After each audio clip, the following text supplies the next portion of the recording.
For the past few years, I, 35, female, had gotten used to my husband, Vic, 32, male, making offhand comments about how I had it easy as a stay-at-home mom.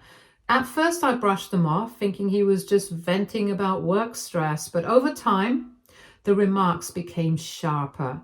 Every time he walked in after work and saw me folding laundry or making dinner, he'd sigh loudly, stretch his arms, and mutter something about how nice it must be to sit at home all day.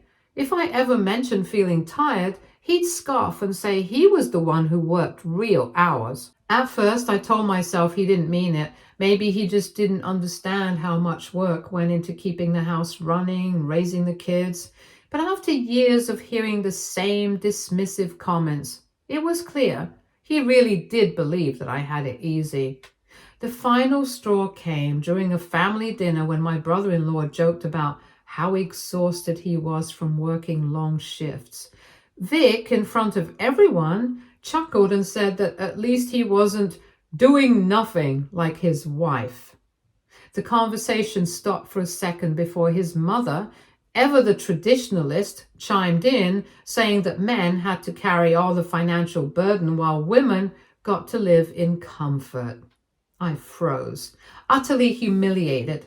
My sister-in-law looked uncomfortable, my father-in-law cleared his throat, and even my brother-in-law shifted in his seat like he wanted no part in this conversation. But Vic?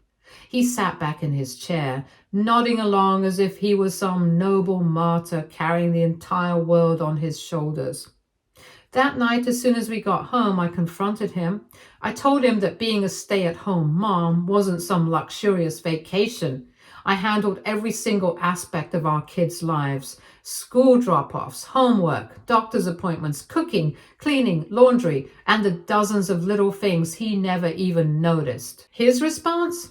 If it was really that hard, we should just switch roles. At first, I thought he was joking, but the more I looked at him, the more I realized he was serious. He leaned against the counter, arms crossed, and said that if I wanted to prove a point, I should go back to work while he stayed home. He made it sound like a challenge, as if he was daring me to fail. Fine, I agreed. For the first time in 8 years, I dusted off my resume and started looking for jobs. I won't lie, it was nerve-wracking. I had left my career to take care of our kids full-time, and I wasn't sure how the professional world would view that gap. But I had always been good at what I did, and thanks to a few online courses I had taken over the years, I was able to land a job surprisingly fast. When I told Vic, he looked shocked. I don't think he actually expected me to find something so quickly, but he covered it up with a forced grin and said that he was excited to enjoy a little break at home. That was all I needed to hear to know that he had absolutely no idea what was coming. The first morning I kissed the kids goodbye and walked out the door, leaving Vic to handle everything. I wasn't even out the driveway before I got the first panicked text. "Where are the kids' lunch boxes?" I told him to check the kitchen counter. 2 minutes later, another message. "Where's their homework?" "In their backpacks." 5 minutes after that, "What do I pack for lunch?" I told him to figure it out. It took everything in me not to laugh. This was literally the first morning and he was already lost. When I got to work, I turned off my notifications because I had an important meeting and couldn't afford to be distracted every 5 minutes. That night, when I got home, I walked into chaos. The house was a mess. The kids were sitting on the couch eating chips for dinner, and Vic looked absolutely drained. He gave me a tired look and said that today had been a lot. I smiled, patted his shoulder, and told him to get some rest because tomorrow was another full day. By the third day, I noticed a shift in Vic's demeanor. He looked overwhelmed, exhausted, completely out of his depth. The laundry was piling up. Dishes were left in the sink. Our kids had already missed an assignment because he forgot to check their school emails. When I casually mentioned how nice it must be to sit at home all day, he didn't even respond. He just stared at me, mouth slightly open, like he couldn't believe I'd just thrown his own words back at him. By the end of the week, he broke. He slumped onto the couch after putting the kids to bed, rubbing his face like he had just run a marathon. He admitted that he didn't expect it to be this hard. I just smiled and said that maybe now he understood why I was always tired too. But what really sealed the deal was when I got my first paycheck. Vic took one look at it and his eyes widened. He asked me why my salary was so high, and I told him that I had negotiated for a good position based on my experience, and it was also commission-based. Turns out the job market valued me more than he ever did. I was making more than him, and that's when the real problems began. Update 1. The moment Vic realized I was making more money than him, something in his demeanor shifted. At first, he tried to play it off like it didn't bother him, nodding along and saying it was great for us financially. But I knew my husband well enough to see the cracks forming beneath his forced smile. For the next couple of days, he acted weird, distant, quieter than usual, but not in a peaceful way. More like he was brooding. The same man who had once insisted I did nothing all day as a stay-at-home mom now seemed lost in his own home. It didn't take long for his ego to start lashing out. One evening after I came home from work, I found the kids sitting at the kitchen table eating microwaved frozen dinners. The house looked like a tornado had passed through it, dirty dishes piled in the sink, toys scattered everywhere, and laundry still unfolded on the couch. I raised an eyebrow at Vic, who was sitting in front of the TV scrolling on his phone. I asked if he had a rough day. He looked up at me annoyed and said that this whole house husband thing wasn't what he thought it would be.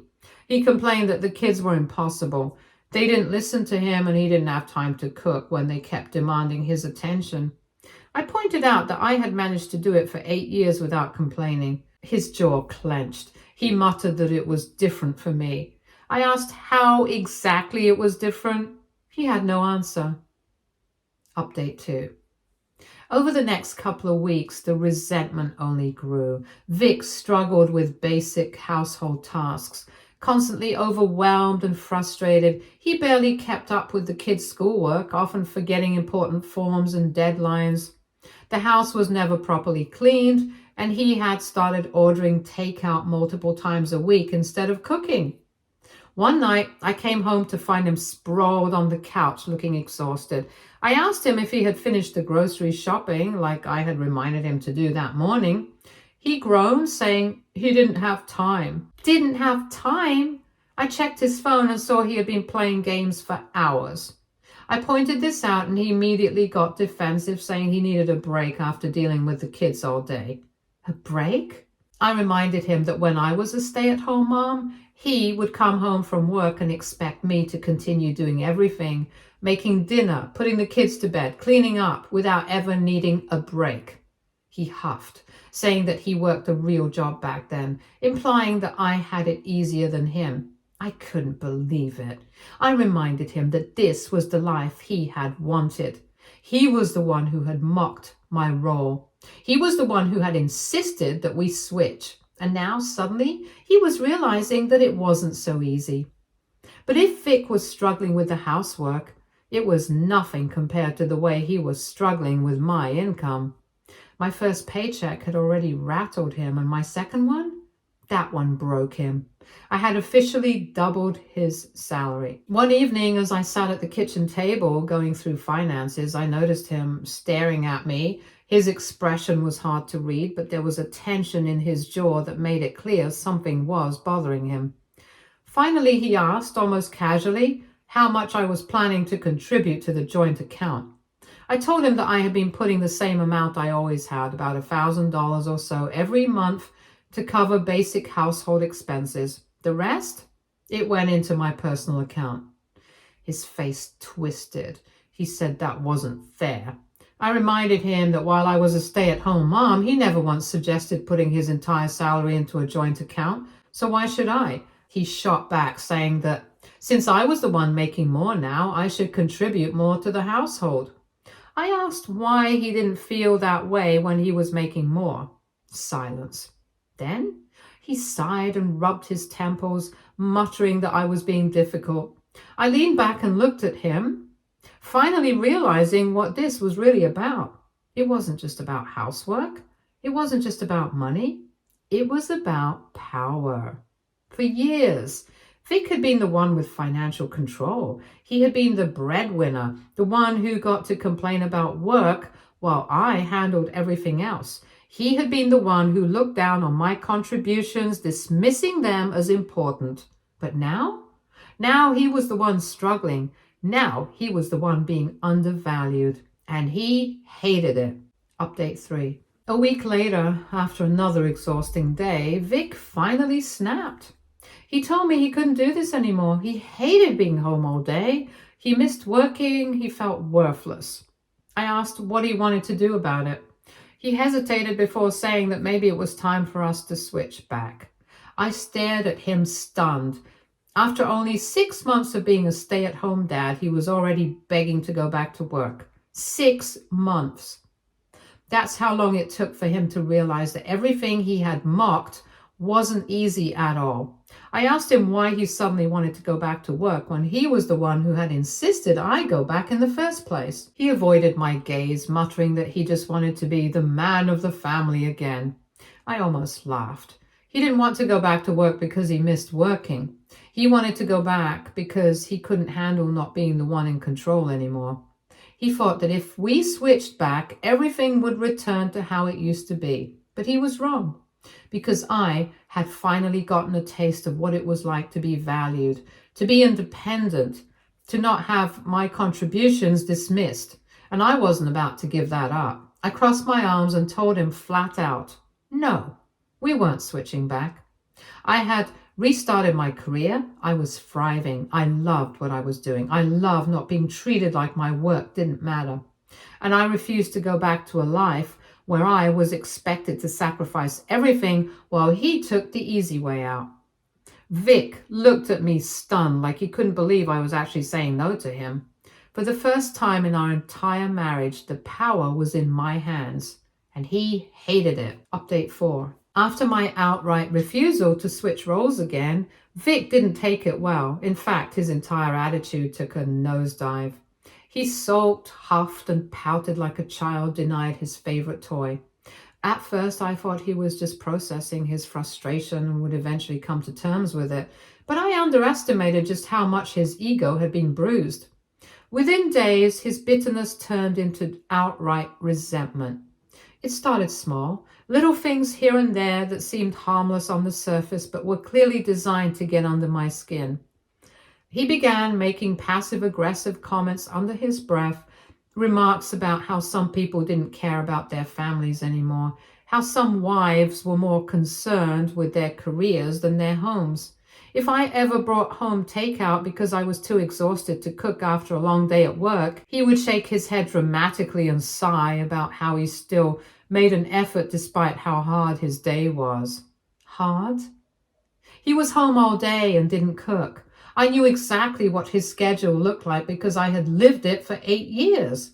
And from what I could tell, his idea of a hard day consisted of scrolling through his phone, half-heartedly supervising the kids, and maybe throwing some chicken nuggets in the oven if he felt particularly generous.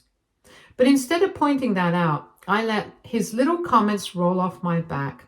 I knew what he was doing, and I refused to let him bait me into a fight. Unfortunately, that only seemed to make him angrier. Since his petty remarks weren't getting the attention he wanted, he escalated. He started neglecting the housework altogether, as if to prove some sort of point. At first, I thought he was just being lazy, but then I realized he was waiting for me to crack. The dishes piled up in the sink. The kids were often left wearing mismatched clothes because he wasn't keeping up with the laundry. He even stopped picking up after himself, leaving his dirty socks and clothes strewn across the house like breadcrumbs, leading to his latest tantrum. I came home one evening to find the house in absolute chaos. Toys were scattered everywhere, dishes stacked so high in the sink that I was surprised they hadn't toppled over, and the kids eating cold cereal for dinner. I stared at the mess and then at him, sitting on the couch, scrolling through his phone as if nothing was wrong. I asked if he had done anything that day. He shrugged, saying that he had just been too tired. I reminded him that when I was a stay-at-home mom, I never had the luxury of just not doing things. The house still needed to be cleaned. The kids still needed to be fed. He rolled his eyes, muttering that I was making a big deal out of nothing. I didn't argue. I just told him flatly if he wasn't going to do his part, then I wasn't going to pick up his slack. He scoffed as if he didn't believe me, but I meant it. I walked right past the mess, kissed my kids goodnight, and went straight to bed. For days, the house remained a disaster. At first, Vic seemed smug, like he had won whatever game he thought we were playing, but then he realized something. I wasn't budging. I refused to clean up after him. I refused to cook for him. I took care of the kids, yes, but anything that fell outside of my responsibilities as a mother, I left untouched. And the cracks in his plan began to show. The kids started complaining about how Daddy never cooked good meals anymore. The laundry pile grew so high that he ran out of clean clothes. Then the ultimate humiliation, his own mother came over unannounced one afternoon and was appalled by the state of our home. I wasn't there when it happened, but when I got home, Vic looked mortified. His mother had scolded him for being a lazy husband. She had apparently spent an hour cleaning and lecturing him on how he should be grateful that I was working so hard to support the family. And just like that, the final piece of his ego shattered. She was traditional, yes, but she didn't care about which spouse was home. That night, after the kids went to bed, Vic sat me down. He started off by saying that this wasn't working. I asked what exactly wasn't working, and he shifted in his seat, avoiding my gaze, before finally blurting out that he wanted us to switch back. I stared at him, waiting. He continued, saying that he missed working and felt like he was losing himself by staying home. He needed to be the provider again. I asked him if this was really about work or if it was about the fact that he couldn't stand that I was now the one in control. He immediately got defensive, saying it wasn't about control, it was about balance, that things felt off now. I pointed out the only thing that had changed was that he was now in the position I had been in for 8 years. And suddenly it was a problem. He clenched his jaw, muttering that it was different for men. I laughed. I laughed because I knew he didn't have an actual argument. I reminded him that he had been the one who wanted this switch. He had been the one who mocked me for doing nothing. He had been the one who thought my role was easy, and now within 6 months he was ready to throw in the towel. I stood my ground and I told him flatly I was not switching back. This was my career now, my financial independence. If he couldn't handle that, then maybe he needed to rethink what kind of man he really was. Update 5. Vic didn't take my answer well. For days he sulked, but then his mood shifted. One night, as we were getting ready for bed, he casually mentioned that I should consider taking a lower-paying job, one with more flexible hours so I could still help around the house. I stared at him, barely believing what I was hearing. I asked if he was seriously suggesting I downgrade my career just because he couldn't handle his end of the bargain. He had the audacity to say that he was just thinking about what was best for the family. I laughed again. And then I told him straight to his face, if he truly wanted what was best for the family, he would step up instead of trying to drag me down. He shut up after that. But I could see it in his face. This wasn't over. Because Vic wasn't done fighting. And he was going to do something reckless soon. Update 6. I knew Vic wasn't done fighting. I had seen it in his eyes that night, the way his jaw tightened, the way he clenched his fists under the covers. He had been backed into a corner, and men like him didn't know how to handle losing control. At first I thought his next move would be another round of sulking.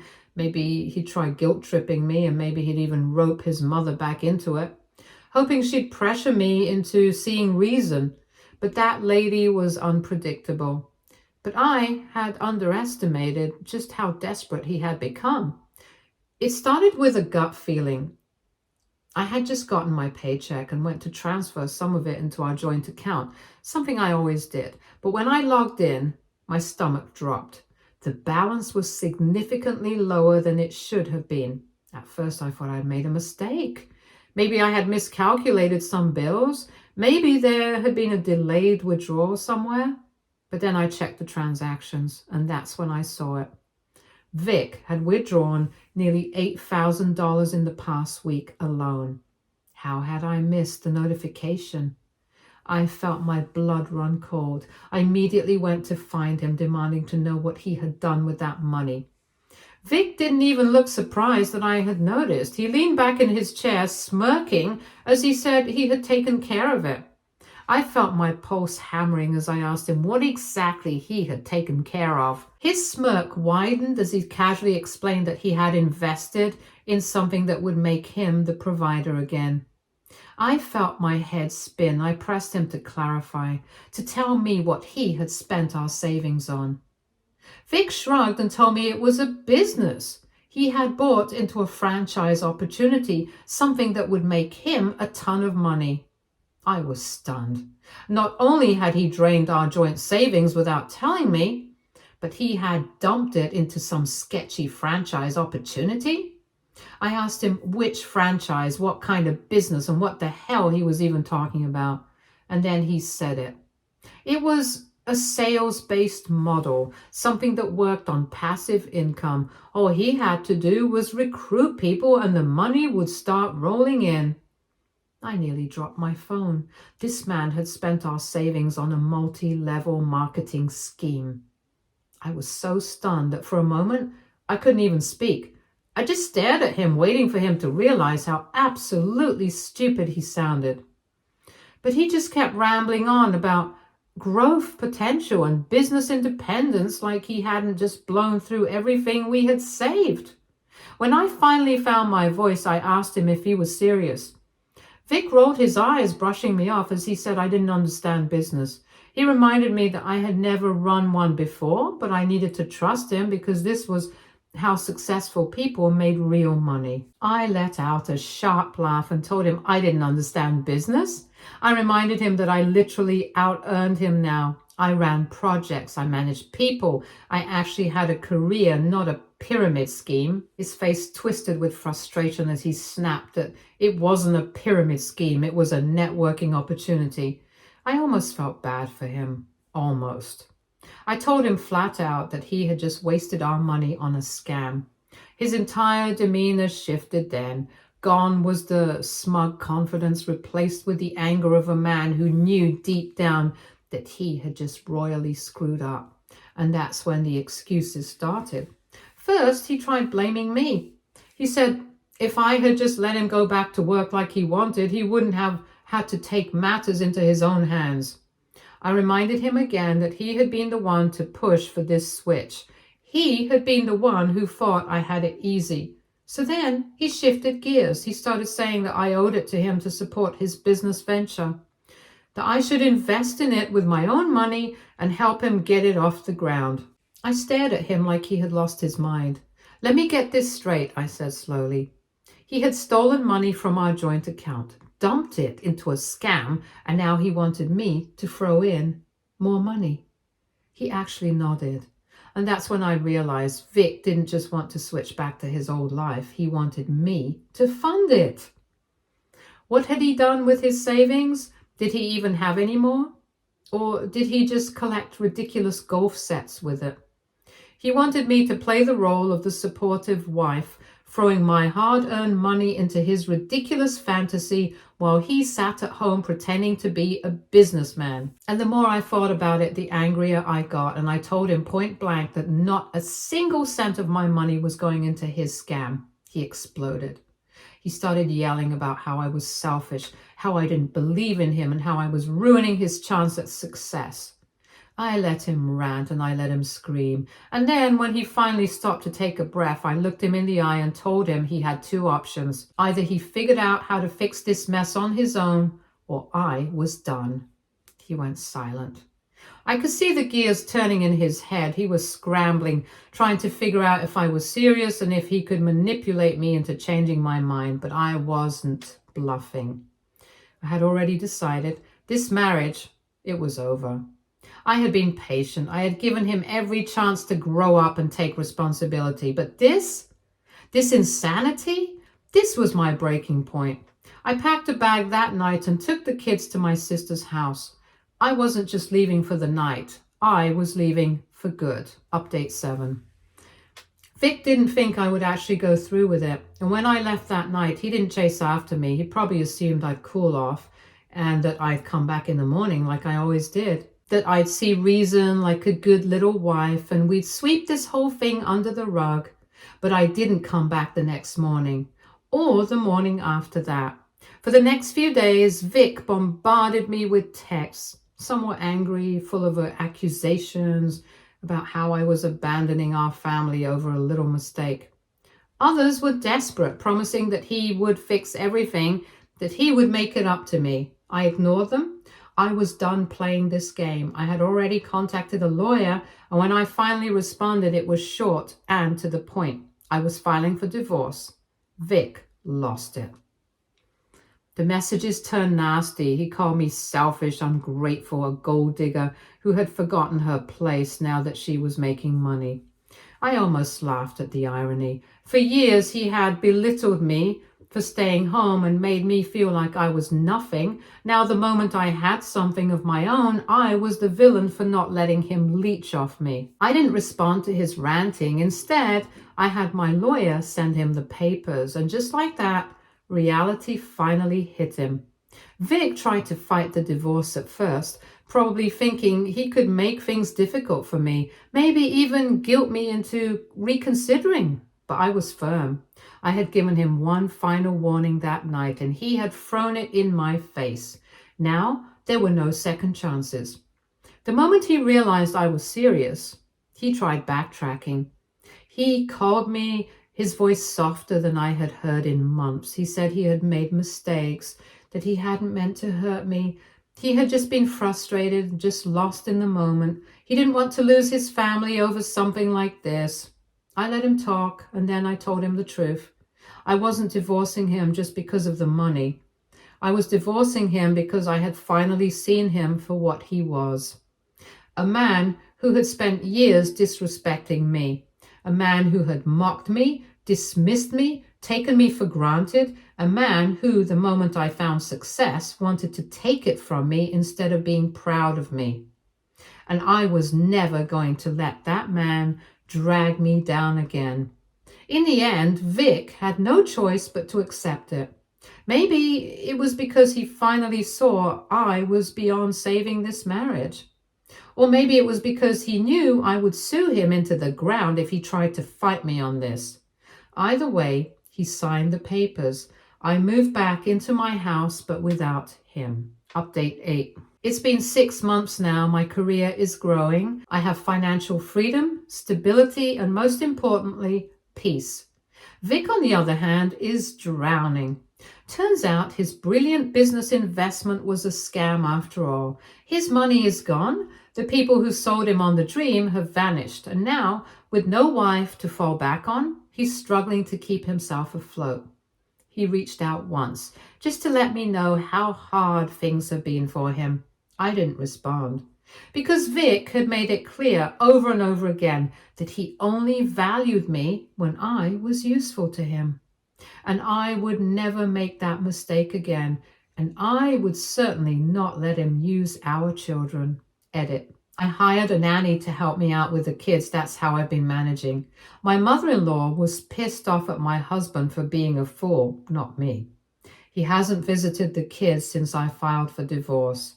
Not once has he asked either. Stay tuned for more stories from our girl relationships.